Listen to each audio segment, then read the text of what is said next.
The balloons of happiness. There was once a young woman named Lisa who was unhappy with her life. She felt bored and unfulfilled by her job, lonely and misunderstood by her friends, and restless and dissatisfied with herself. She wanted to find happiness, but she didn't know where to look for it. She decided to attend a seminar on personal development, hoping to learn some tips and tricks to improve her situation. She arrived at the venue and joined a group of 100 people who were there for the same reason. They all had balloons in their hands, with their names written on them. The speaker was a charismatic and cheerful man who seemed to have everything figured out. He welcomed the attendees and started his talk on how to achieve happiness and success in life. He shared some inspiring stories and practical advice, and Lisa listened attentively, hoping to find some answers. In the middle of his talk, the speaker stopped and said he wanted to do a fun and simple activity with the group. He asked them to hand over their balloons to him, and he collected them all in a large basket. He then told them that he had placed the basket in another room, and that they had to go there and find their own balloon within 5 minutes. He said that this activity would demonstrate an important lesson about happiness, and that they should hurry up before the time ran out. He then opened the door to the other room and told them to go ahead. Lisa followed the crowd as they rushed into the room, where they saw hundreds of balloons scattered all over the floor.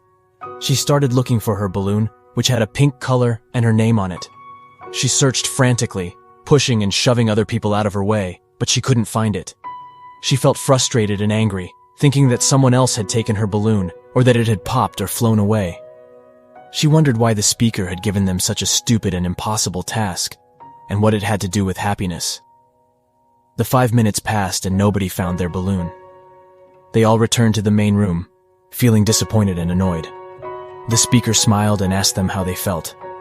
They all complained that it was a waste of time and that they couldn't find their balloon. The speaker then said that he had another instruction for them.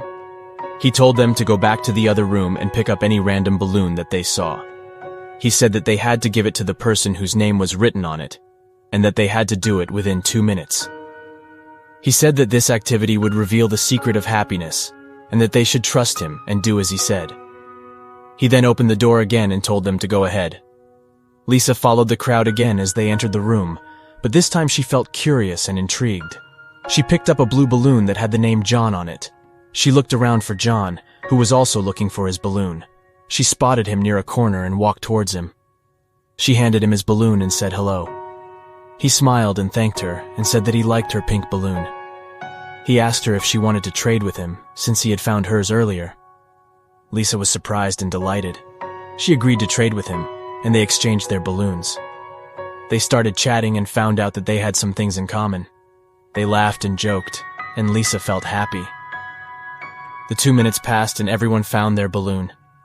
They all returned to the main room, feeling cheerful and excited. The speaker smiled again and asked them how they felt. They all praised him for his brilliant idea and said that they had fun. The speaker then said that he had taught them a valuable lesson about happiness. He said that happiness was not something that they could find by themselves, but something that they could give to others. He said that happiness was not something that they could keep for themselves, but something that they could share with others. He said that happiness was not something that depended on their circumstances, but something that depended on their attitude. He said that by giving others their happiness, they got theirs. The moral lesson of the story is that we often think that happiness is something that we can achieve by ourselves, by chasing our own goals and desires. But this can lead to frustration and dissatisfaction, as we realize that happiness is not a fixed or permanent state. Happiness is something that we can create by giving and sharing, by being kind and generous, by connecting and caring. Happiness is something that we can multiply by dividing, by spreading joy and gratitude, by making others smile and feel valued. Happiness is something that we can find by losing, by letting go of our ego and expectations, and by opening our hearts and minds.